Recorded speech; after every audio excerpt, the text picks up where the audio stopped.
Where's the fun in waiting? Play Sit and Go tournaments 24/7 only on Ace 2-3. This game involves an element of financial risk and may be addictive. Please play responsibly and at your own risk.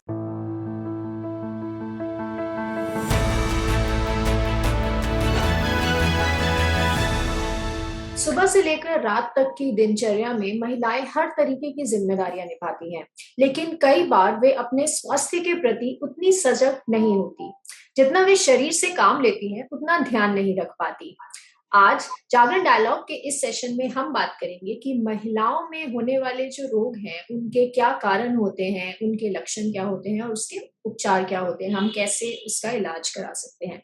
नमस्कार, मैं हूँ Rishi Kapoor, associate editor Jagran new media, और मेरे साथ है मेरे को host Subhashish Datta, deputy editor with Jagran new media, और दो खास मेहमान जिनका मैं परिचय कराना चाहूंगी।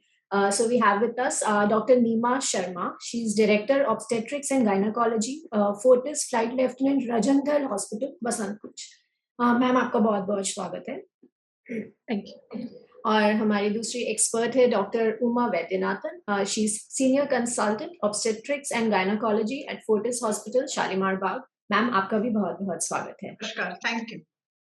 और समय को जाया ना करते हुए हम सवालों का सिलसिला शुरू करते हैं। मेरा पहला सवाल डॉक्टर उमा आपसे है कि ऐसे बहुत से कारण हैं जिनकी वजह से शायद महिलाएं 30 साल की उम्र के बाद ही मां बनने का फैसला करती हैं। सो ऐसे में क्या ये जो एज है, क्या ये इफेक्ट करती है फर्टिलिटी या कंसीव या करने में या प्रेगनेंसी रिलेटेड चीजों में?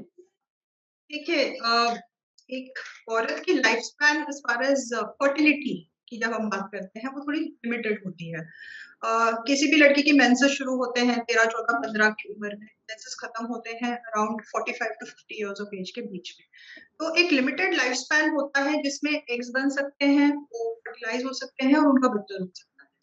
अब जैसे जैसे एज बढ़ती जाती है, जो ओवरीज में से एग्स निकलते हैं, ओवरीज की अच्छे हेल्दी एग्स बनाने की जो क्षमता होती है, वो धीरे धीरे कम होती जाती है with advancing age. Plus age ज्यादा होने की वजह से मेडिकल प्रॉब्लम्स भी शुरू हो सकती हैं किसी भी महिला को। डायबिटीज हो सकता है, थायराइड की प्रॉब्लम्स आ सकती हैं, blood pressure related issues, mental health, emotional health related issues, ये सारी चीजें फर्टिलिटी को इम्पैक्ट कर सकती है। आजकल हम बड़ा सुन रहे हैं पीसीओडी, पॉलीसिस्टिक ओवेरियन डिजीज, जो काफी कॉमन हो गया है। बहुत सारी महिलाओं में ये लाइफस्टाइल रिलेटेड इशू पाया गया है, और जैसे जैसे एज बढ़ती जाएगी, पीसीओडी से रिलेटेड प्रॉब्लम्स भी बढ़ती जाती है। बहुत कॉमन कॉज है ये इनफर्टिलिटी का। तो ये सारे फैक्टर्स अगर हम कंसिडर करें तो यस, डेफिनेटली जैसे जैसे एज बढ़ती जाती है, नेचुरल तरीके से बच्चा रुकने की जो क्षमता होती है, वो धीरे धीरे कम हो जाती है। देयर इज अ प्रोबेबिलिटी कि उनको असिस्टेड प्रेगनेंसी की जरूरत पड़े, आईवीएफ स्पेशलिस्ट के पास जाना, प्रॉपर अपनी जांचें कराना, टेस्ट कराना, ये देखने के लिए कि मेडिकली एंड गायनेकोलॉजिकली कोई कमी तो नहीं है, उसके बाद ही ये बच्चा प्लान करें। थैंक यू डॉक्टर उमा, आपने बहुत ही अच्छी तरीके से इस चीज का आंसर दिया। डॉक्टर नीमा, मैं आपके पास आना चाहूंगा। हमें ये बताइए कि मिसकैरेज क्या होता है और इसके क्या कारण होते हैं, एंड जो फीमेल जो फीटल हार्ट बीट होता है वो सडनली कैसे स्टॉप हो सकता है? ओके, सो सुभाष जी, सबसे पहले मैं ये बताना चाहती हूँ कि मिसकैरेज होता क्या है। सो मिसकैरेज, इसको हम लेमन लैंग्वेज में मिस्ड अबॉर्शन भी कहते हैं, कई लोग इसको सिर्फ अबॉर्शन भी कहते हैं। सो मिसकैरेज एक कंडीशन होती है जिसमें बेबी ग्रो नहीं कर पाता है, होता अपनी नॉर्मल पोजीशन में है, यूट्रस के अंदर ही होता है, बट वो ग्रो नहीं कर पाता है, उसकी ग्रोथ नहीं होती है। ग्रो करता है तो हार्ट बीट नहीं होती है, और कई बार तो ऐसा भी होता है कि बिगनिंग में अल्ट्रासाउंड कराएं, हार्ट बीट होती है, लेकिन कुछ टाइम बाद जब हम रिपीट अल्ट्रासाउंड कराते हैं तो हार्ट बीट नहीं होती है। इसको हम मिसकैरेज यानी मिस्ड अबॉर्शन कहते हैं। ज्यादातर मिसकैरेज फर्स्ट 3 मंथ्स में होता है। इसके मोस्ट ऑफ द टाइम्स तो हमें पता ही नहीं चलता है कि ये मिसकैरेज क्यों हुआ, उसका कारण पता ही नहीं कर पाते हैं। बट ज्यादातर देखा गया है कि मिसकैरेज इसीलिए होते हैं कि उस बच्चे में ही कुछ प्रॉब्लम होती है, कुछ क्रोमोसोमल डिफेक्ट होता है, जिसकी वजह से नेचुरली बेबी ग्रो नहीं कर पाता है। जब बेबी बनता है तो उसको फादर के क्रोमोसोम्स और मदर के क्रोमोसोम्स मिलकर बेबी बनाते हैं। तो ड्यूरिंग द डेवलपमेंट कुछ ऐसा डिफेक्ट हो जाता है which can happen just by chance कि वो बेबी ग्रो नहीं करता है और उसमें फिर हार्ट बीट नहीं आती है। तो ये एक कॉमन कॉज होता है मिस्कैरेज का।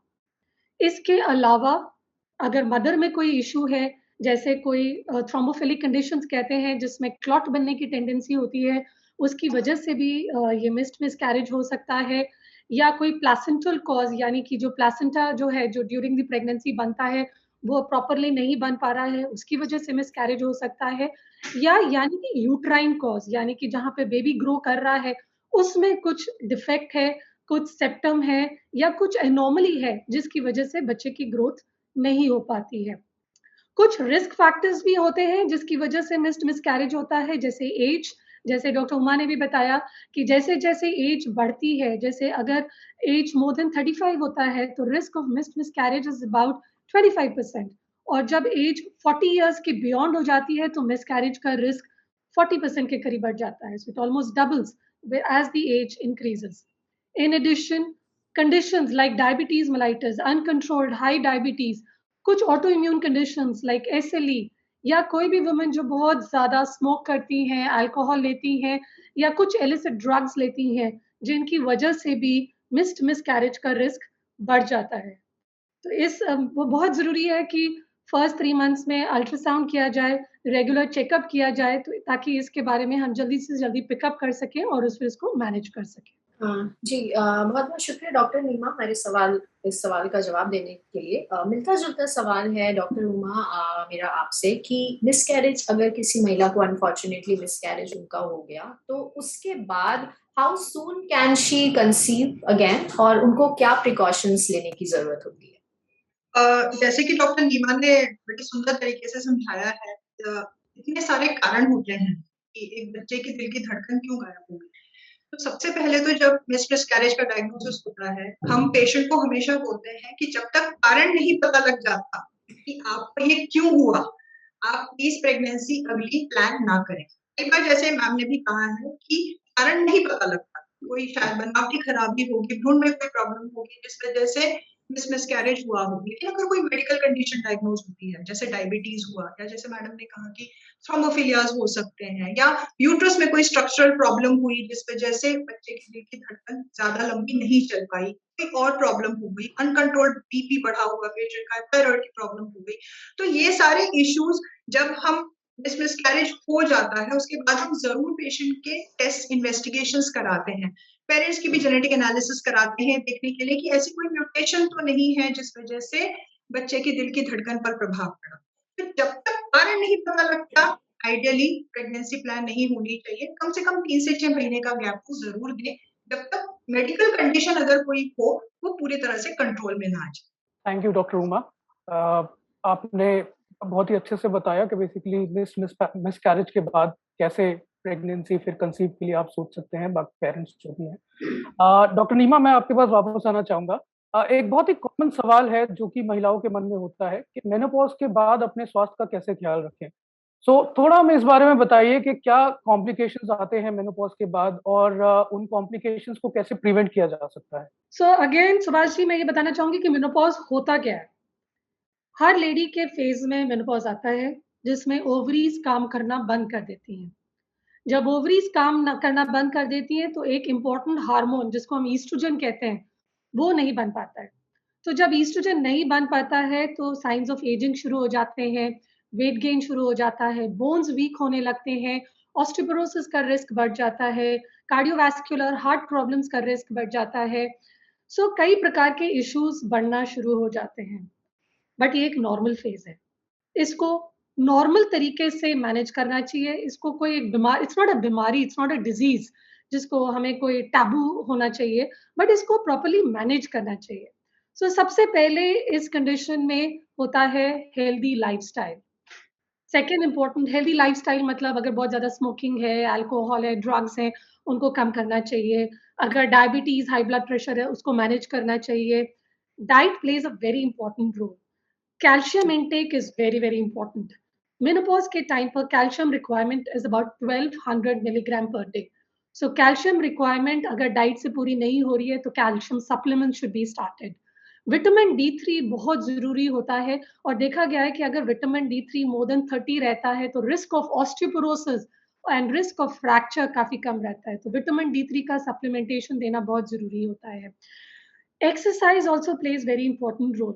Exercise important है because मेनोपॉज के साथ वेट गेन होता है, तो exercise helps in that. Exercise patient का डायबिटीज और ब्लड प्रेशर कंट्रोल करने के लिए इंपॉर्टेंट होता है, उसको हार्ट को कंट्रोल करने के लिए इंपॉर्टेंट होता है. In addition exercise is important for bone mass. जैसे जैसे मेनोपॉज होता है ऑस्टियोपोरोसिस का रिस्क बढ़ता है, फ्रैक्चर रिस्क बढ़ता है.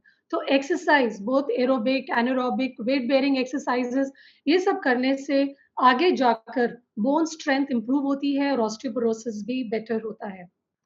बहुत एक इम्पॉर्टेंट चीज़ है कि जो मेनोपॉज़ल लेडीज़ होती हैं, उनको वेजाइनल ड्राइनेस की प्रॉब्लम काफ़ी ज़्यादा रहती है. और इस वेजाइनल ड्राइनेस से many women will complain of decrease interest in sex. So it is very important that this should also be addressed in these postmenopausal women. अगर कोई भी वुमेन को वेजाइनल ड्राइनेस की प्रॉब्लम है, सो लुब्रिकेंट्स दिए जा सकते हैं, हार्मोनल क्रीम्स दिए जा सकते हैं, सो दैट उनकी ये प्रॉब्लम सॉर्ट आउट हो सके.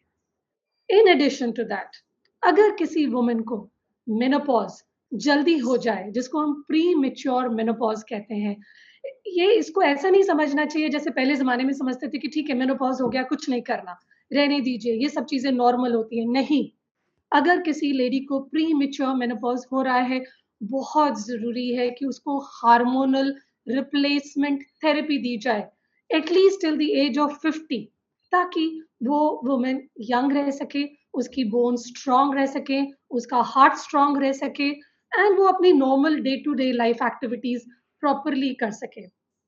इन एडिशन, अगर किसी मेनोपॉजल लेडी, जैसे अगर जिसको मेनोपॉज हो रहा है और उसको बहुत ज्यादा सिम्टम्स हैं like hot flashes, night sweats, depression, या उसकी क्वालिटी ऑफ लाइफ बहुत ज्यादा खराब हो रही है, she should see a gynaecologist. क्योंकि ऐसी कंडीशंस में हम हार्मोनल रिप्लेसमेंट थेरेपी दे सकते हैं ताकि उसकी क्वालिटी ऑफ लाइफ इंप्रूव हो सके और वो एक नॉर्मल लाइफ जी सके. Instead of suffering we can offer her hormonal replacement therapy. In addition to that, जब भी मेनोपॉज होता है, regular checkups, it plays a very important role. Regular checkups में blood sugar charting, lipid profile monitoring, ये सब चीजें तो है ही हैं, बट इसके अलावा breast screening, mammogram should be done, ultrasound whole abdomen should be done to look at the uterus, to look at the ovaries. और 65 इयर्स के बाद बोन स्ट्रेंथ देखने के लिए बोन डेक्सा भी करना बहुत जरूरी होता है. लास्ट चीज मैं ये भी बोलना चाहूंगी कि अगर किसी लेडी को मेनोपॉज हो चुका है, यानी कि पीरियड्स बंद हो चुके हैं 1 साल तक, उसके बाद अगर किसी लेडी को कोई भी ब्लीडिंग होती है या स्पॉटिंग होती है, ये एबनॉर्मल है. इस चीज को इवैल्यूएट करना बहुत जरूरी है और उसका प्रॉपर चेकअप करना बहुत जरूरी है to rule out anything abnormal or anything sinister. So that's all about menopause. बहुत जी लंबा सर. टॉपिक है, बट इन ब्रीफ हाँ. This is all about menopause. जी, सो इनफैक्ट काफी लंबे टॉपिक को काफी ब्रीफ में डॉक्टर नीमा ने बहुत अच्छे से समझाया. इनफैक्ट उन्होंने बहुत सारे points around the topic cover किए हैं. So thank you so much doctor Neema. Doctor Uma, अब मैं आपके पास दोबारा आना चाहूंगी. एक अगेन एक बहुत ही कॉमनली आस्क्ड क्वेश्चन है कि सिस्ट क्या होता है और ओवेरियन सिस्ट क्या होते हैं और कितने प्रकार के होते हैं और उसका इलाज क्या होता है. इसके ऊपर पूरी टेक्स्ट बुक लिखी जा सकती है. ये इतना बड़ा टॉपिक है, but for the benefit of the audience कोशिश ये करूंगी कि 2-3 मिनट में इसका संक्षिप्त में मैं वर्णन करूं. जब पीरियड्स होते हैं किसी भी महिला को, ठीक है ना, फर्स्ट हाफ और second half of the cycle होता है. ठीक है, तो first half of the cycle में जो छोटे सिस्ट बनते हैं उनको हम फॉलिकुलर सिस्ट कहते हैं. Second half of the cycle में कॉर्पस लुटियल सिस्ट कहते हैं. तो जैसे मैंने समझाया, कुछ सिस्ट जो हैं वो मेंसेस से रिलेटेड होते हैं और इनका कुछ नहीं करना होता है. There absolutely normal cysts for which कोई इंटरवेंशन, हम कुछ भी नहीं कहते, हम जैसे कहते हैं पीरियड्स जैसे ही आपके खत्म हो जाएंगे, अगर आपको ज्यादा डर लग रहा है तो आप फिर से स्कैन करा लीजिएगा, वो अपने आप ठीक हो जाते हैं. तो इनका कुछ करना नहीं होता. जैसे मैंने अपने पिछले सवाल में एक कंडीशन की बात करी थी, पॉलीसिस्टिक ओवेरियन सिंड्रोम. ठीक है, अब पॉलीसिस्टिक ओवेरियन सिंड्रोम में भी ओवरीज में बहुत छोटी छोटी पानी से भरी हुई सिस्ट बनती है, जिस वजह से ओवरी की जो साइज है, जो वॉल्यूम है, वो बढ़ जाता है. अब इसकी वजह से, पीसीओडी की वजह से, क्योंकि ओव्यूलेशन की प्रक्रिया पे असर पड़ता है पीसीओडी की वजह से, पेशेंट्स के पीरियड्स नहीं आते, मेंसेस नहीं आती, ये सबसे कॉमन मैनिफेस्टेशन होता है पीसीओडी की वजह से। This is one of the causes of ovarian cyst that we see आजकल बड़ा हमें कॉमनली देखने को मिल रहा है। एक और कारण होता है ओवेरियन सिस्ट का, वो है एंडोमेट्रियोसिस। एंडोमेट्रियोसिस एक बहुत पेनफुल कंडीशन है जो बहुत सारी यंग लड़कियों में पाया जा रहा है आजकल।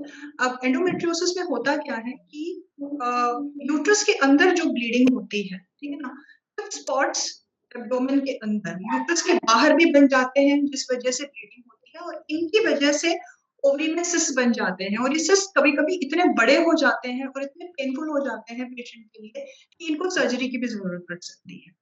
अनदर कंडीशन जिसमें सिस्ट बन सकते हैं, सारे सिस्ट की हम सर्जरी नहीं एडवाइस करते। सबसे पहली बात तो this has to go out, this message has to go out कि हर ओवेरियन सिस्ट की आप सर्जरी के लिए बात मत कीजिए। कारण ये है कि पेशेंट्स हमारे पास कई बार आते हैं रिपोर्ट्स लेकर के, डॉक्टर साहब देखो 3 सेंटीमीटर की सिस्ट आ गई, पता नहीं क्या है, इसमें कैंसर तो नहीं है। नहीं, ऐसा नहीं है।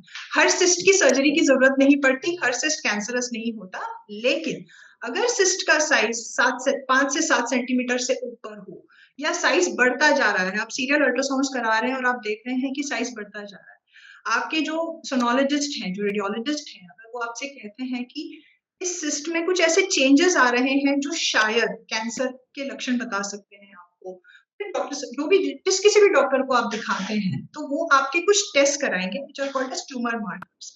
अगर उसमें कुछ शंकास्पद आता है तब जाके सर्जरी होती है। सर्जरी से ही पता लग सकता है कि सिस्ट में जो चेंजेस हैं वो कैंसरस है या नॉन कैंसरस है, लेकिन उसके भी बड़े स्पेसिफिक इंडिकेशंस होते हैं कि अगर वो सिस्ट इतनी लगातार बढ़ती जा रही है और एसोसिएटेड कुछ मार्कर्स अगर आ रहे हैं तो ही हम इंटरवेंशन एडवाइस करते हैं। मीनोपॉज के पेशेंट्स में, जैसे डॉक्टर नीमा ने समझाया, अगर मीनोपॉजल पेशेंट्स में सडनली ओवेरियन सिस्ट आ जाते हैं, ये डेंजरस हो सकते हैं, they can be a sign of cancer, so they need to be investigated. तो in short a brief history of ovarian cyst. Thank you doctor Uma. I am sure हमारे दर्शकों को इससे काफी हेल्प मिलेगी जो भी आपके आंसर को सुनेंगे। डॉक्टर उमा, डॉक्टर नीमा, मैं आपके पास वापस आना चाहूंगा। एक बहुत ही कॉमन जो एक प्रॉब्लम है, बहुत सी महिलाएं फेस करती हैं, हमने अपनी फैमिलीज में भी देखा है, वो है यूरिनरी ट्रैक्ट इन्फेक्शन, जो कि यूटीआई के नाम से जाना जाता है।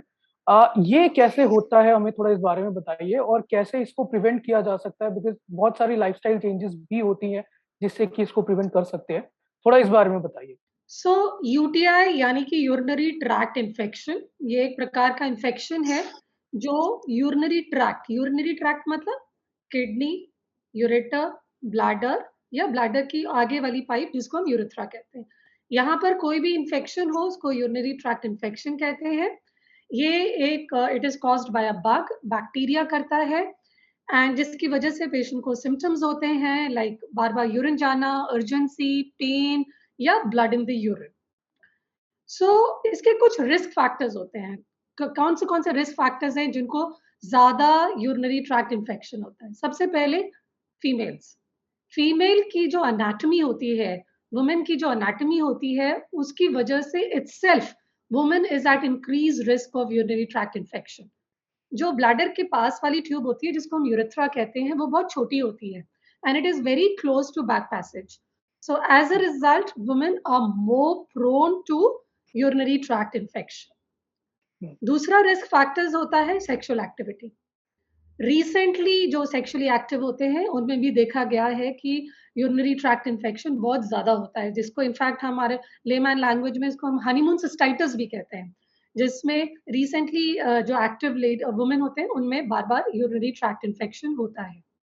मेनोपॉज, अगेन मैंने आपको समझाया कि मेनोपॉज जब हार्मोन्स की कमी हो जाती है, नीचे वजाना में बहुत ड्राइनेस हो जाती है, क्रैक्स पड़ जाते हैं, तो एज अ रिजल्ट बार बार रिकरेंट यूरिनरी ट्रैक्ट इन्फेक्शंस भी इन लेडीज में होते हैं।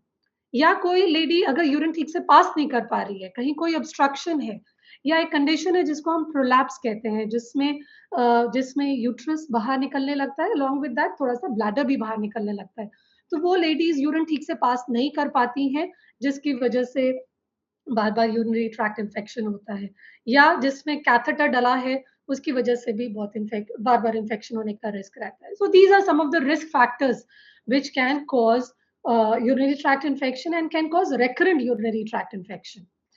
तो इनको हम कैसे प्रिवेंट कर सकते हैं? Simple measures like drink plenty of liquids, बहुत ज़्यादा पानी का इंटेक रखिए। कहते हैं कि क्रैनबेरी जूसेस, क्रैनबेरी एक्सट्रैक्ट लेने से भी रिकरेंट यूटीआई प्रिवेंट हो सकता है। कोई ज़्यादा एविडेंस नहीं है इसके बारे में, but still there is no harm in taking cranberry juices. Taking proper hygiene practice proper, keep the area clean, dry, especially during periods, regular change of sanitary napkins or tampons. It's very important. During intercourse, pass urine before intercourse, pass urine after intercourse. Use lubricants if it is lot of dryness is there. Again, in menopause, hormonal cream helps. Use of lubricants help. ये सब चीज़ें important होती हैं। Another very important thing is that hygiene के बारे में जैसे मैं बताना चाहूँगी कि जब whenever a woman is passing urine और motion, she should not bring her hand from front to back.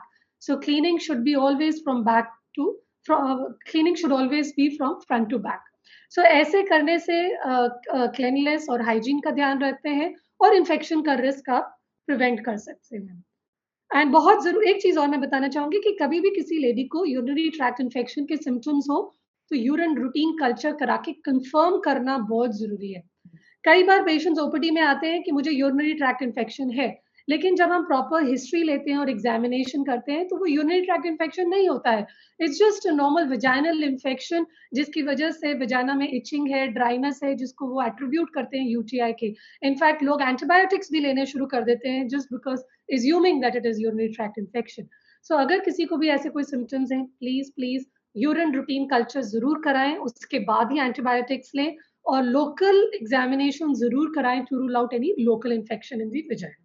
बहुत बहुत शुक्रिया डॉक्टर नीमा। और डॉक्टर नीमा ने हमें अगेन काफी डिटेल में बताया कि यूटीआई क्या होता है, कैसे आप उसको उससे बच सकते हैं या उसका इलाज कैसे करा सकते हैं। डॉक्टर उमा, एक मिलता जुलता सवाल है मेरा आपसे कि अभी डॉक्टर नीमा ने हमें बताया कि कभी-कभी लोग मिस्टेकन हो जाते हैं कि यूटीआई नहीं होता है, कुछ स्किन रिलेटेड इश्यूज होते हैं, उस वजह से उनको इचिंग होती है या ड्राइनेस हो रही होती है। तो ऐसे कौन से क्या वेजाइनल स्किन डिसऑर्डर्स होते हैं और अगर होते हैं तो उनसे कैसे बचा जा सकता है?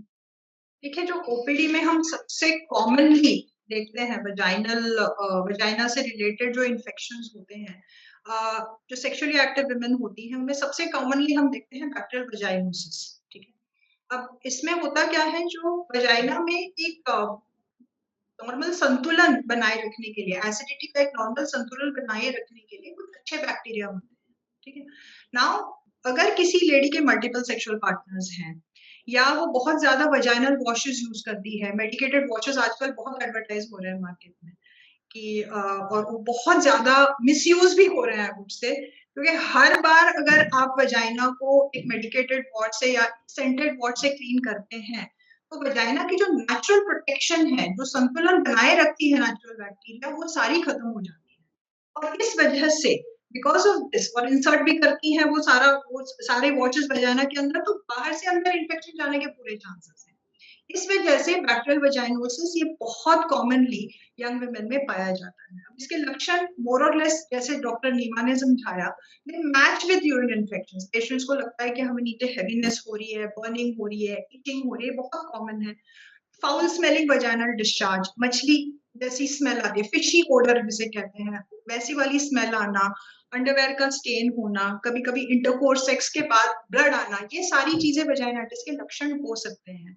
तो आप सेल्फ मेडिकेट ना करें। सबसे पहले तो अगर आपको कुछ भी एबनॉर्मल फील होता है कि आपको इचिंग हो रही है या कुछ डिस्चार्ज हो रहा है या कोई आपको लग रहा है कि कोई गांठ बन रही है, कोई पस की गांठ बन रही है, कुछ ग्रोथ हो रहा है, कुछ भी हो रहा है, always always always self medication नहीं करना है। हमारे पास कई पेशेंट्स आते हैं जो हमसे कहते हैं कि नहीं जी, हमें खारिश हो रही थी, हमने गोले का तेल लगा लिया जी कुछ दिनों तक और हमें लगा कि हम ठीक हो जाएंगे, लेकिन हुआ नहीं, तो फिर वो हॉस्पिटल पहुंचते हैं विद कॉम्प्लिकेशंस। तो डोंट डू दैट। जब भी आपको लगे कि कुछ भी एबनॉर्मल आपको लग रहा है वजाइना में, अपने प्राइवेट पार्ट्स में, कुछ कंडीशनिंग भी होती है कई घरों में कि हम प्राइवेट पार्ट से रिलेटेड कोई भी बात ओपनली डिस्कस नहीं करते। भारतीय घरों में एक वो काफी बचपन से ही बोला जाता है कि कुछ भी दिक्कत हो ना, आप घर में ही निपटाओ, किसी को बताना हो। ये जो प्रवृत्ति है, इस वजह से काफी हद तक डिले इन डायग्नोसिस होने के चांसेस होते हैं। और जब तक पेशेंट हमारे पास आता है तब तक इतनी इन्फेक्शन फैल चुकी होती है, इतना डिस्चार्ज हो रहा होता है, उनको इतने अनकंफर्टेबल होते हैं वो पेशेंट्स कि वजाइना का इन्फेक्शन यूरिथ्रा में जाने की वजह से vaginitis as well as urine infections दोनों ही होने के चांसेस हो जाते हैं। बस आप हमेशा याद रखिएगा कि जब आप अपनी नेचुरल बैरियर, नेचुरल प्रोटेक्शन जो वजाइना की होती है, उसको अगर आप ब्रीच करते हैं by using watches, multiple partners without protection, अगर आप अनहेल्दी लाइफस्टाइल प्रैक्टिसेस फॉलो करेंगे, तो कहीं ना कहीं जो यौन संक्रमण से रिलेटेड बीमारियां होती हैं, जिसको हम सेक्सुअली ट्रांसमिटेड इन्फेक्शंस कहते हैं, वो भी होने के चांसेस आपको ज्यादा हो जाते हैं। इसीलिए through this medium I would like to say कि first of all follow safe sexual practices अपनी सेफ्टी के लिए और अपने पार्टनर की सेफ्टी के लिए। वैजाइनल वॉशेस यूज नहीं करने हैं आपने। This is not normal, it is not natural. जो नेचुरल प्रोटेक्शन हमारी बॉडी की है उसको बरकरार रहने दीजिए। Simple soap and water is all you need. जो प्रैक्टिसेस हमें बचपन में सिखाए गए हैं वो गलत नहीं है। Please do not fall for these gimmicks की वॉशेस यूज करने से, ये मेडिकेटेड वॉशेस यूज करने से या सेंटेड वॉशेस यूज करने से आपके इन्फेक्शंस के या कैंसर्स के रिस्क कम हो जाते हैं। ऐसा कुछ नहीं है। रेगुलरली अपनी एग्जामिनेशन कराएं। अगर आपको कुछ भी डाउट लग रहा है, ईयरली इवैल्यूएशन, स्पेशली जब आप सेक्सुअली एक्टिव हो जाते हैं, साल में एक बार गायनेकोलॉजिस्ट से मिलके अपनी vaginal examination, pap smear examination जरूर करा लें, ताकि अगर आपका कोई रिस्क भी बनता है कैंसर का या कोई भी इन्फेक्शन है, उसका टाइम से इलाज हो जाए। Thank you doctor Uma for your very valuable suggestions. And doctor Neema, मैं एक आखिरी सवाल आपसे पूछना चाहूंगा। हमें थोड़ा आईवीएफ के बारे में बताइए, क्योंकि आईवीएफ लोग जनरली एक परसेप्शन होता है कि बहुत ही कॉम्प्लेक्स प्रोसीजर्स इसमें इन्वॉल्व होते हैं। तो बहुत से लोग बहुत सी महिलाएं घबराती हैं आईवीएफ के बारे में सोच के। तो थोड़ा हमें इस बारे में बताइए कि क्या कॉम्प्लिकेशंस होते हैं और क्या प्रोसेस इसका रहता है। सो आईवीएफ मतलब it is an assisted reproductive technology जो कंसीव करने में हेल्प करता है। ये एक टेक्नोलॉजी है जिसमें लेडी के एग्स को लिया जाता है, हस्बैंड के स्पर्म को लिया जाता है, उस स्पर्म और एग को लैब में एम्ब्रियो बनाया जाता है, यानी कि बेबी बनाया जाता है, और फिर उसको यूट्रस के अंदर डाला जाता है।